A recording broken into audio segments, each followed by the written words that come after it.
Hello, I'm Faye, and I am very awkwardly stuck in a position here to avoid the glare of the sun as I want to talk to you about the books that I got in the last few months. I'm calling it my summer book haul, but I also wanted to take the opportunity to talk about how you sort of buy books in a sort of themed way. I have different stacks here, and some of them very much show how I was feeling about my reading in summer, and some of this shows how I want my reading to continue as we go into autumn. So I've divided it somewhat into fiction and non-fiction. Maybe let's just get the two out of this big haul of books out of the way that I have already read. I've read The Song of Achilles by Madeline Miller and The Winners by Fredrik Backman. Have I talked about both of these? I have talked about The Winners by Fredrik Backman in a previous video. This is the, what's the word I'm looking for, conclusion of his Beartown series. I cried, and yet it wasn't as good as the previous two books. And The Song of Achilles by Madeline Miller, I wanted to make me cry, but I didn't. It was very well written. So those two I've read. The rest I haven't. I've got different kind of stacks going here. One is my fiction stack, two books that have to do with my friends. I have Radioactivity by Karin Kalisa here, which I will check out whether it has been translated into English, because I feel like this is a niche field story thing that people are kind of interested in. This is a novel where, from what I understand, our protagonist tries to maybe resolve a crime or figure out the legal aspects involved in some crime in a podcast. I feel like podcasts in novels is something that people are pretty into. My friend Christy sent me this in a birthday parcel, which was very sweet. She did also add that she didn't think it was that good, and that she only really read on because of the plot driving it forward, not the language. German's not her first language either, so props to her for reading a German book. But yeah, so I am curious how I will find the language with her not having liked it that much. The other friend book is Yellowface by Rebecca F. Kuang, who's written other novels, very impressive woman. She wrote Babel, which I read earlier this year, and this has been going on around BookTube, seems very popular, about this really well acclaimed author who dies, and her not so critically acclaimed author friend steals her manuscript and publishes it as her own. At least that's what I think what's happening here. This is a friend book because I sent this to my friend Anna as a gift to appease my guilt for having annotated her book. I wrote in her book. It's a silly story. I decided I was going to gift her a book, hoping that she hadn't bought it yet, with it being out in hardback and still a relatively new book. But she had bought it the previous week. So great minds read alike, think alike, and she gave me one of the copies so we can now buddy read it. I'm pretty excited about this one. I don't think I would have rushed out to get the hardback cover of this, but given the story, that's how it happened. Then I have a stack here of books from non-German, British, US, American authors. I always think of those three languages, those three countries, because that's where I read from the most. And I want to read from different countries. So these books, these novels, fulfill that idea. One, I may need your help with. I'd be curious if someone knows this. I got The Book of Not by Tsitsi Dangarembga from a sort of antiquities used bookshop. Yeah, I have to see if I can get this off. And this seems to be a sort of academia book, not as in it's academic, but it's set within academia. Can't tell you if it's dark academia, or what's the opposite of dark academia? Happy academia? College book? I don't know. It seems to be a book that's set in a sort of academic setting in Zimbabwe. But I've just noticed that it says on the back that this is a sequel to Nervous Conditions. And now I don't know whether I need to have read the sequel. Probably, right? So that's a bit of a bummer. Apparently this is a trilogy as well.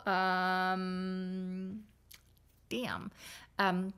But I've wanted to read something by Tsitsi Dangarembga for a long time, really. Haven't yet, and just stumbled across this in the bookshop, picked it up because it's set in Zimbabwe. Then I have, was this a finish? Yes.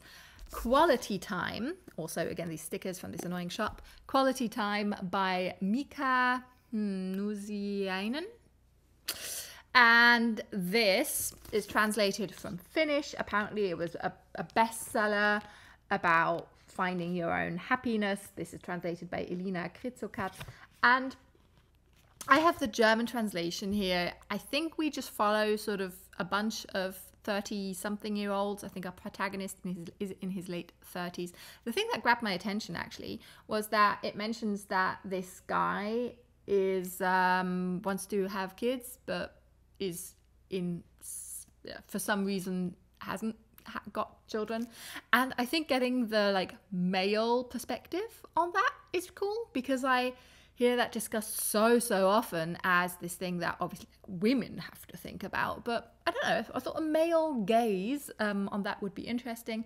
Apparently Quality Time is a blog within this book, so maybe there's some mixed media in here. I can't guarantee it though, but yeah, I don't know. I hadn't heard of this, but it sounds cool. And Finnish author and setting. Then I think I've briefly mentioned Pleasant View by Celeste Mohammed. So if I have already talked about this before, I will make this brief. This is a novel which connects short stories, at least that's what it sort of sounds like, a novel in stories. Different stories set in Trinidad and Tobago, I believe. So, you know, traveling the continent through our bookshelves. And then I am classing this with fiction. I guess this is what we call autofiction now. I got The Joys of Motherhood by Buchi Emecheta. And the author was born in Lagos, and so is the protagonist of the book, I believe, or she travels to Lagos. I don't know. The thing that I found very interesting about this is that it follows this woman who is not able to conceive in her first marriage, and because of that, I think, decides to marry again and then does become a mother. And I just thought that was a cool non-Western perspective of what motherhood can mean, because it's a very universal concept, isn't it? And the author herself moved to London, I think I read in the blurb, when she was 16 with her husband. So yeah, I'm curious if this perspective, I don't know, translates to today, because this was published in 1979. And again, this was just a random bookshop find. Then my next novel stack has 6 books, which I guess are all inspired by the spooky autumny season that we are heading into. I got Silver Nitrate by Silvia Moreno-Garcia for a book club read that Michaela held together with 2 other booktube channels, which I will link below. And then I didn't get to the book, which is so annoying. I got this like large format, is this a trade paperback book? Yeah, that I really dislike, just because I wanted to read it for the live that they were then going to hold to discuss it. And I've not read it yet. I didn't watch the live because I didn't want to get spoiled. Annoying. But yeah, we are only just heading into autumn, so I guess I can just aspire to read this sort of, you know, as we creep towards Halloween. And then I got Nails and Eyes by Kaori Fujino, and funnily enough, I actually saw this discussed on a German booktuber's channel, Seitenreise, that I like to watch, and she thought this was actually pretty spooky. This, I think, is told from the point of view of a girl whose father remarries, and this supposed stepmother seems really uninterested in her. I don't know. I something about this grabbed my attention. It's a short horror novel, which I'm always excited about, and it's a Japanese author. Yes, this is translated by Kendall Heitzman. So a translated short horror novel. Yeah, I want more of that in my life. I also got briefly A Delicious Life, written by Nell Stevens, because a bookseller in the bookshop, my favorite bookshop in Berlin, suggested this. This was a bookseller's recommendation, which is just the best. They had this table there. My mum and I were in the bookshop together, and we were discussing the display of sad millennial girl books. That was sort of the theme that I thought I saw laid out before me. And the bookseller kind of jumped into our conversation, laughing about that and saying that some of those books she thinks are just like really excellent. Briefly A Delicious Life being one of them. And in this, I think our protagonist is a ghost who gets really invested in the relationship between George Sand, as in the novelist George Sand, with Frédéric Chopin. So like maybe a sort of gender bendy queer horror historical fiction mashup extravaganza. I don't know. She said it's also as in the bookseller said, this was also funny, but not funny haha, because I don't tend to like comic, like as in comedic books. She just thought this was really good. So yeah, that influenced me. I then also, I don't know where to put all these books. I also, let's do two more short horror books. I got The Salt Grows Heavy by Cassandra Khaw, which I saw Shann read over at, what is it, Pastori Lives, I think the channel name is called, for Shorty September. And I already have enough short books on my shelves, but that wasn't going to stop me. This is such an eerie cover, don't you think? Amazing. And funnily enough, I read the first few sentences of this and it went way over my head. I just thought it was linguistically too complicated and passed it over to my mum, and she read it and she said, oh, that sounds so beautiful. So naturally, I couldn't accept that I thought that was too complicated to understand, and felt pressured into proving my cognitive capabilities while reading. So I'll test all of you, why don't I? Where are you going? I pause. So far so good. I understand that still. Then,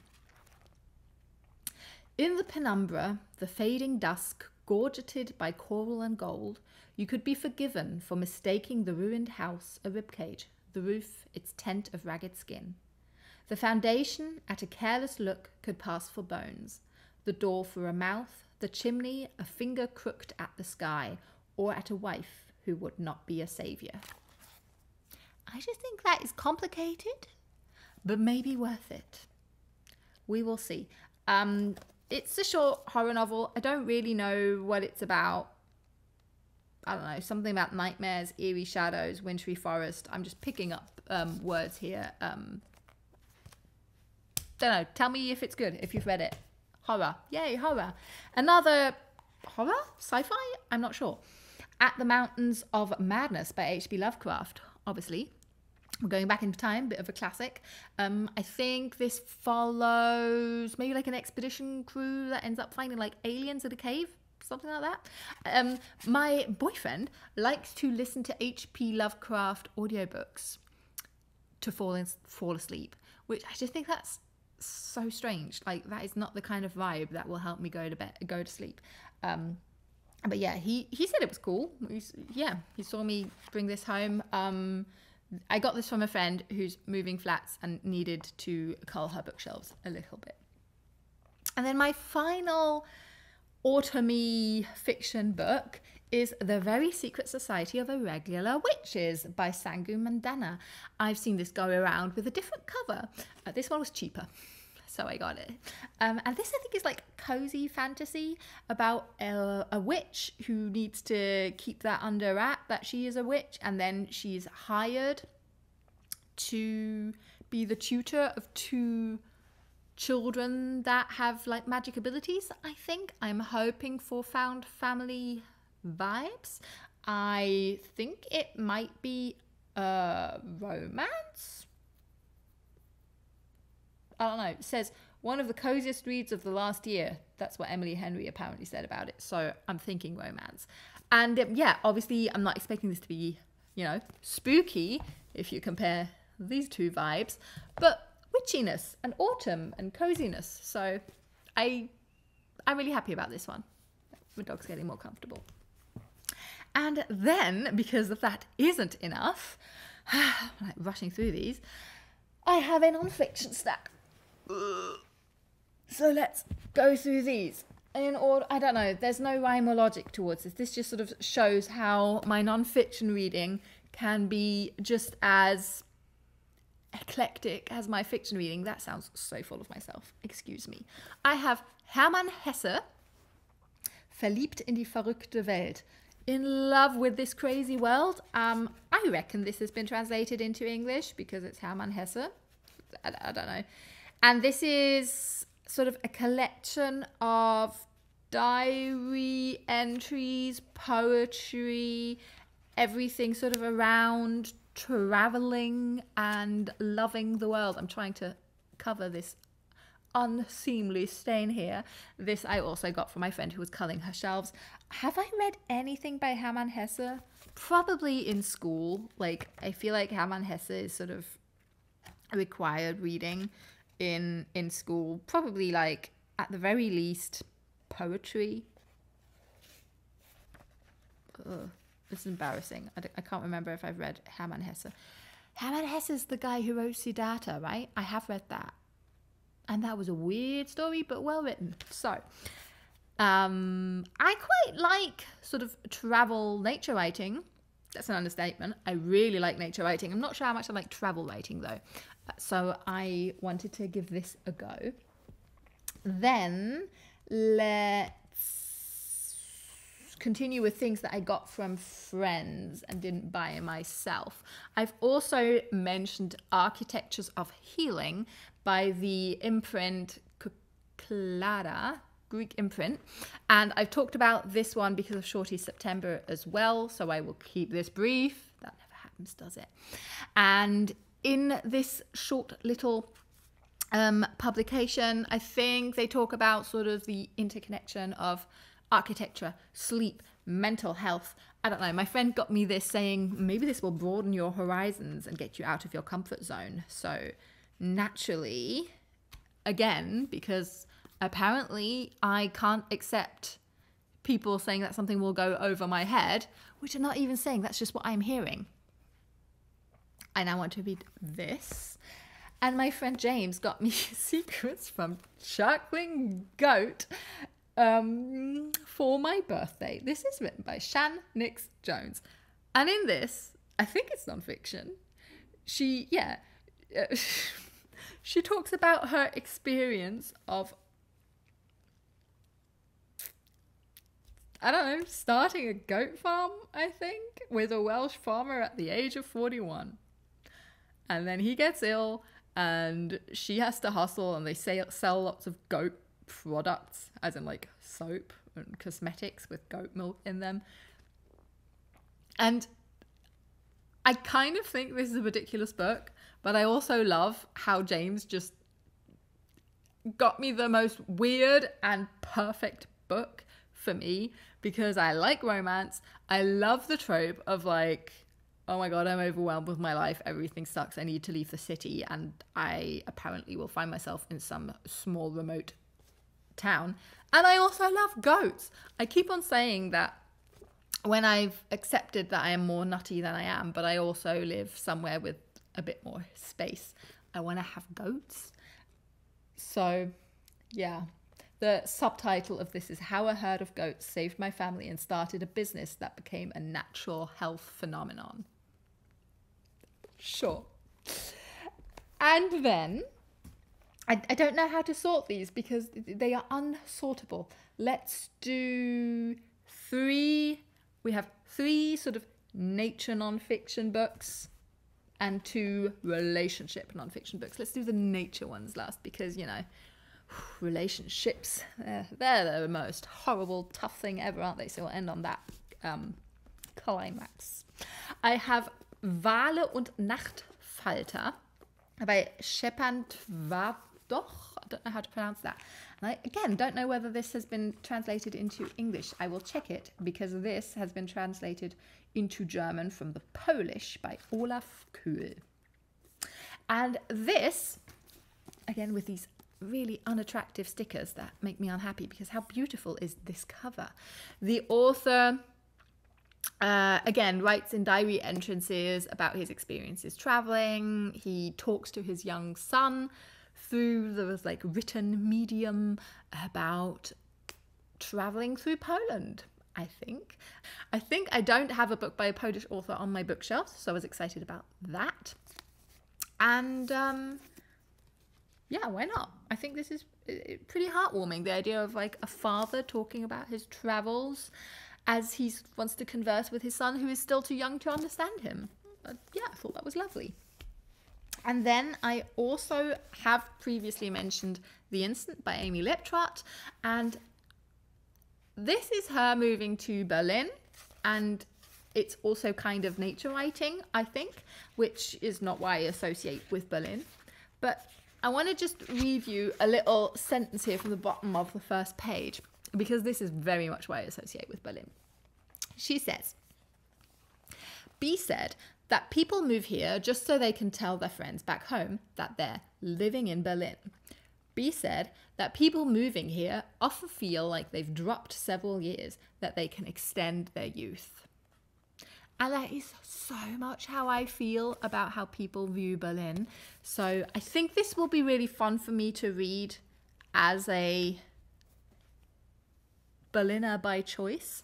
We moved to Berlin when I was 10 years old. So I'm not officially a Berliner, but I like to believe that I am. And then I was gone for a long time. I don't know. I don't need to tell you my life story to tell you that I think I will really enjoy this book by Amy Liptrot. And then this has definitely been translated into English, and I saw this floating around the internet in the English translation far more. But then I found out that this is a German author originally. Peter Wohlleben, Das geheime Leben der Bäume, The Secret Lives of Trees. Is that what the English translation is? He's written many a book about trees by now, but I think this is like the most successful.